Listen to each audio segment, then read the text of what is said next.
Alright, I thought this could be a fun idea for a video. This is the sports personalities tier list. Hey, it's the off season. Figured this could be, I don't know, just an interesting way to make some content. So, without further ado, let's just get into it. Starting off this list with Stephen A. Smith. Stephen A., of course, one of the, very well-known members of the sports media market. I've never been a massive fan of Stephen A. Smith personally. It's kind of just not really my thing so much of the first take sort of yelling and screaming, and I feel like that's definitely a lot of what he brings to the table. I do think you have to respect him as a entertainer, and the fact that he knows what he's doing, and definitely I think gets the eyeballs on him and finds a way to get the eyeballs on him. There's a reason why ESPN pays him so much. He's just not really my thing. I think I'm going to put him into C tier because, while I do, again, I respect what he can do. I think he is very talented. It's just not really for me. Rich Eisen is next on this list. Rich Eisen, I like Rich Eisen. I don't know if I love Rich Eisen, but I like Rich Eisen. Again, someone who I think you have to give a lot of respect for as being one of the kind of, one of the legends of the sports media, landscape. I think that's reasonable to say. I think that he is someone who has, done a lot for sports personalities in general. I think that he still is very entertaining, and I like him. I think I'm gonna put him in the A tier because of that, because he has history and I think is still very good as of now. We didn't have Chris Berman, the legend. I think part of my take has probably helped popularize him a little bit as well. But you know what? I think that he is still, again, someone who is a legend in his own right. I don't know if I can quite put him in S tier. I think I want to save that, but I think I'm gonna put him in the A tier as well. It is a very entertaining thing, watching the fastest 3 minutes and all of that stuff. Very, definitely something that when I was younger,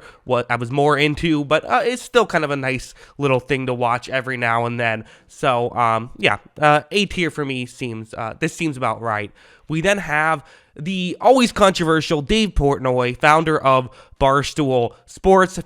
He has to be on this list. I think he's definitely a big personality in his own right, and I'd be lying if I said that I didn't. I'd be lying if I said I didn't find him entertaining. I do think that his, when he is talking sports, he is endlessly entertaining. I do sometimes wonder how much of it is a bit and how much of it is legitimately how he feels. He definitely blends that line. That's sometimes part of the fun of it, is that he's willing to play a villain. Sometimes he, he has his controversies, certainly, which we don't need to get into, kind of what off the field issues we could call it. And I do think that that's definitely something that is true. I'm still going to put him in the B tier, though. Again, just as a personality, someone who I find very, very entertaining to listen to. We then have Kay Adams. Kay Adams, of course, of the Good Morning Football fame. Several people I could have put into Good Morning Football. I just went with her here, almost as a representation of that. I think I'm going to go with a B tier as well for Kay Adams. I think that, again, the show itself, very good. I think always kind of has that sort of positive mindset, which I'm not always in the mood for personally. I don't know what that says about me. Sometimes I like a bit of negativity, I guess, in my sports personalities. But I think that what she does, again, very good stuff and very watchable, I think. We then have Max Kellerman. It would be fitting for me to put Max Kellerman in the C tier with Stephen A. Smith, and I might. I mean, Kellerman is someone who I actually kind of liked when they first started that First Take show. I actually had kind of a lot of fun with it. I thought it was a very entertaining show with the kind of mindset of Stephen A. Smith sort of thought with his heart and Max Kellerman thought with his head, and that was how they clashed.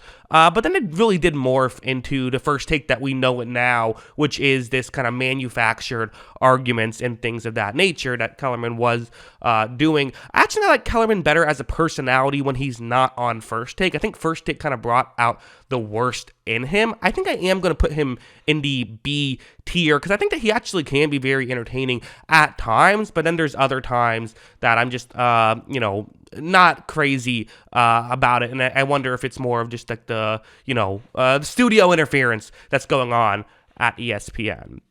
We then have Dan Patrick. Dan Patrick is someone who is another interesting figure, I think. He's another, someone who's I would consider a legend of the sports talk business, and someone who I just, for whatever reason, never really find myself watching that much. And not that like I dislike him or anything. It's just like, I feel like I typically do like his takes. I do like when he is on, when I hear him and when I hear what he has to say, and I'm usually entertained by his show. It just, for whatever reason, doesn't tend to cross my radar too often. So, not someone who I sticks with me too much. I'm putting him into B tier because I still do enjoy his content, but just, it's nothing I go crazy over.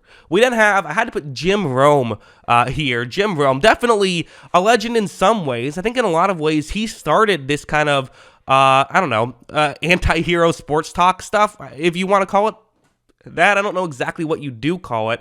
Jim Rome, obviously, I never watched a ton of him. I know my brother watched him a good amount, and so I still watched a decent amount of him when I was growing up, and definitely know his controversies, right? That's probably what he's best known for. He's going to be another C tier for me. I think you have to, on one hand, respect that he knew what he was doing and was able to accomplish that, but at the same time, it's not stuff that I like necessarily, so that's why he's in the C tier. We then have Nick Wright. Nick Wright, I think I'm going to also put in the C tier. Nick Wright's someone who, I don't know, I do find him entertaining at times, and I do feel like sometimes his takes can be good and well thought out, but definitely he lets his Chiefs homerism, become a part of his brand, essentially, which there's some value in that. Again, you gotta sell tickets, right? Gotta get clicks. I understand it. I do think that, sometimes he has these well thought out takes, but other times you just hear him say stuff and are just confused as to what he's talking about. I think is also kind of a thing. And for someone who kind of you do take seriously, I think when you watch his show, sometimes you wonder if you should be. But still entertaining. And C's not a bad tier to be in necessarily. And I don't know, maybe he could be in B, but for now I'll put him in C.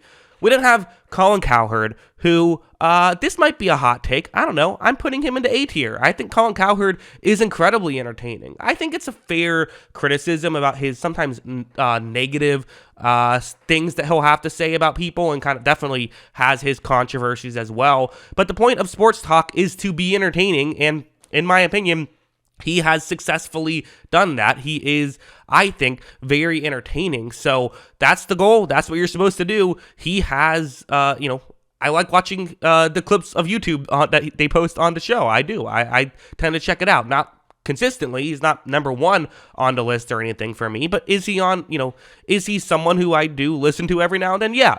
Do I ever feel like I'm getting smarter from doing it? No, but that's not what he's trying to do. He's trying to entertain me, and I think he does.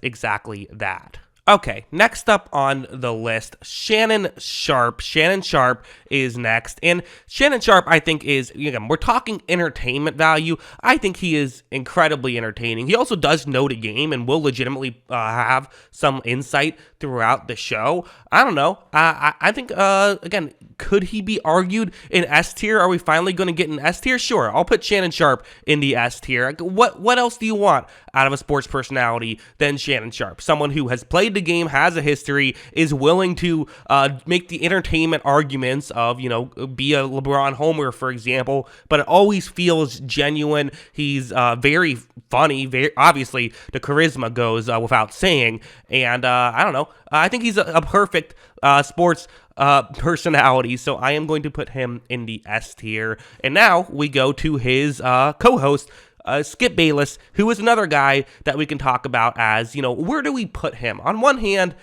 he is someone who does what he does so well. You could argue he should be the S tier for that reason. But again, this is my list. This is my tier list. What do I view him as? And I think I'm going to put him into A tier here because, again, I do find him very entertaining. I know, we're not getting too much smarter when we watch Skip and Shannon, maybe a little bit from Shannon's stuff, usually not from Skip's stuff, although he does know his things a little bit. He can tell you what a cover 2 defense is, things like that, which I don't know if all of these people on this list could, but he certainly can. But I also just think that he is someone who again, the point of the show is to be entertaining. That's the point of sports talk in general, is to be entertaining. I think, that's what I try to do, is be entertaining first, and then hopefully also help you, learn something about what actually happened as well. Learning can be entertaining as well.